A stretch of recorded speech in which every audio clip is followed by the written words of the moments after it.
Turminha, quando a gente fala em educação financeira, em primeiro lugar, você pensa e lembra do quê? Geralmente é dinheiro, certo? Só que educação financeira não é só dinheiro em espécie. Educação financeira é também organização, é ter objetivos, é ter um planejamento.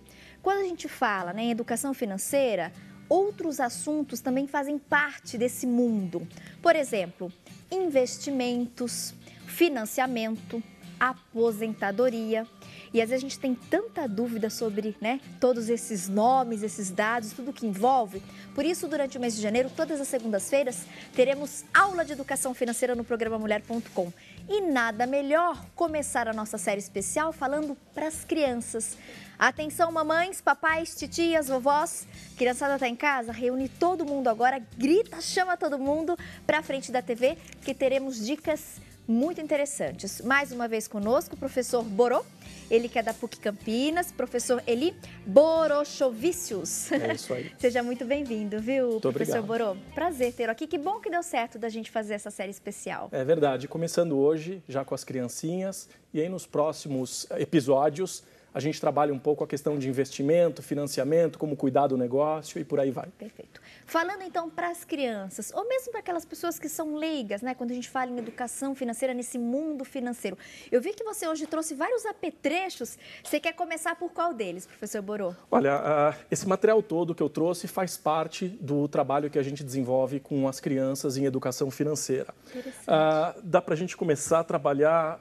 Bom, eu tenho aqui umas plaquinhas, isso aqui eu acho muito interessante, que a gente fala dos animais do dinheiro. Então, para a gente mostrar para a criança como ela deve se organizar com o dinheiro, a gente coloca essas placas, nós temos um total aqui de 4 placas, e a gente coloca essas 4 placas lá nas paredes. E aí a criança ela tem que escolher qual dessas 4 placas, qual desses animais ela acha que ela se identifica um pouco mais. Então, por exemplo, aqui nós temos o esquilo. O esquilo, ele guarda todas as nozes porque ele é econômico. Ele quer ter certeza de que no momento em que ele precisar se alimentar, ele precisa comer, ele vai ter a noz. É assim que a gente faz com o dinheiro. Tem muita gente que guarda o dinheiro e esquece de usar. Então, tem as suas vantagens, mas tem também as suas desvantagens. Então, só guardar o dinheiro não resolve o problema. A gente precisa também aprender a gastar e gastar com inteligência. O segundo animal que a gente tem aqui é o macaco. O macaco, ele normalmente come uma banana, nem terminou de comer essa banana, ele já está pegando outra. Então, ele desperdiça. O macaco ele é um grande desperdiçador de dinheiro. E tem muita gente que é assim, esbanja demais o dinheiro, não liga muito para dinheiro, não se preocupa com isso. Então, mal comeu a banana, ele já está comendo outra. Quando, na verdade, ele podia estar comendo uma única banana, e se ele não quiser aquela banana, ou ele investe, ou ele doa, ou ele ajuda outras pessoas. E aí a gente entra, então, numa questão de responsabilidade social.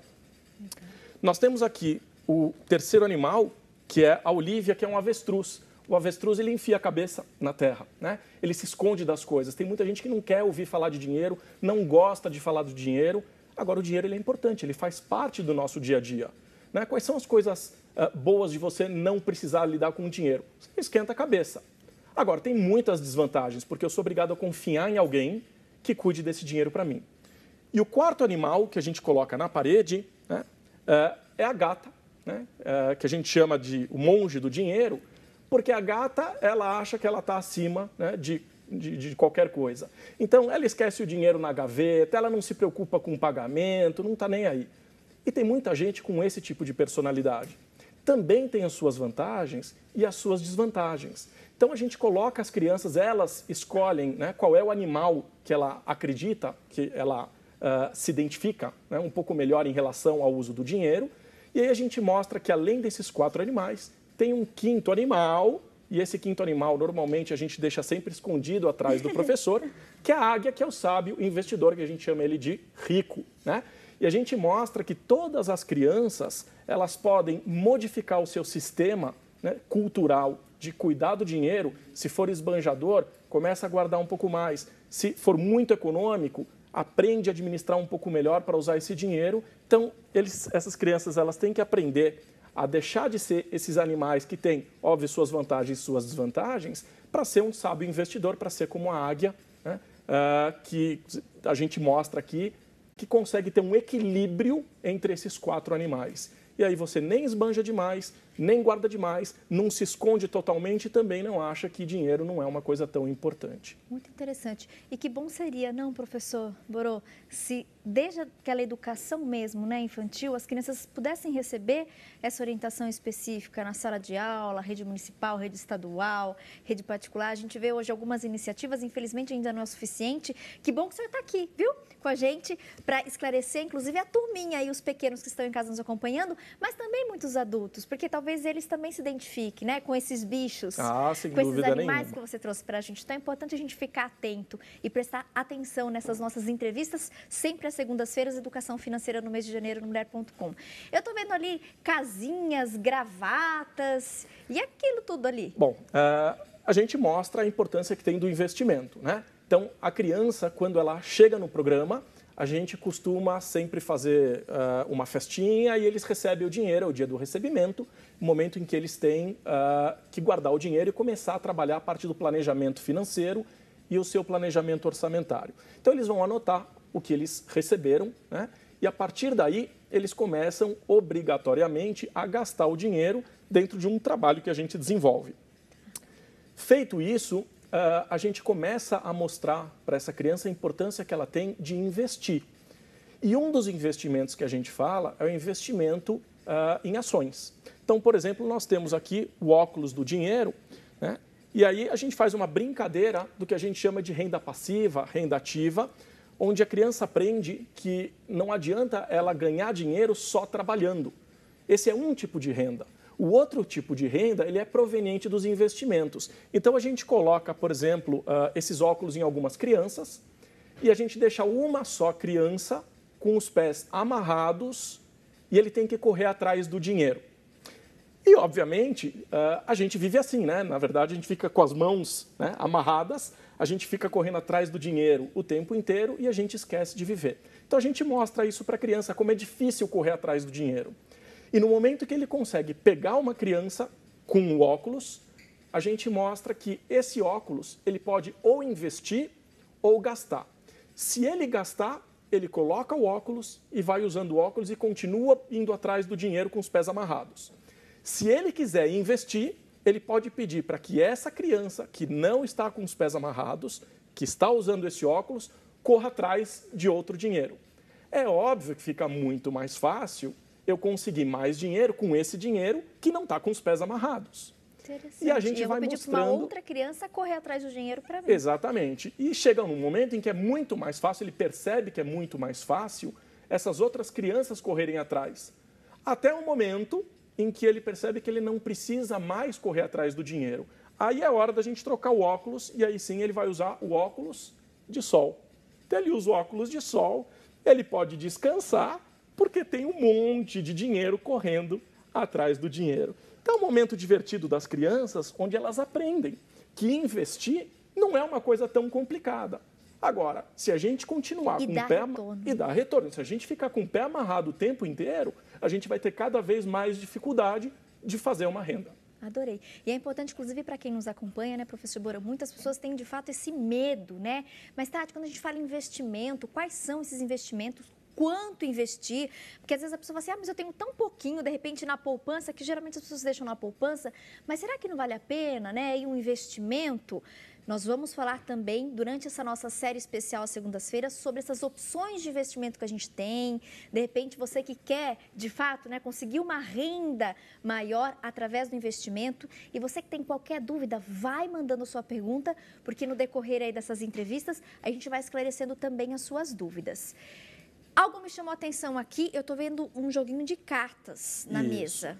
Então, quando a gente fala de educação financeira, na verdade, a gente não está falando exclusivamente de dinheiro.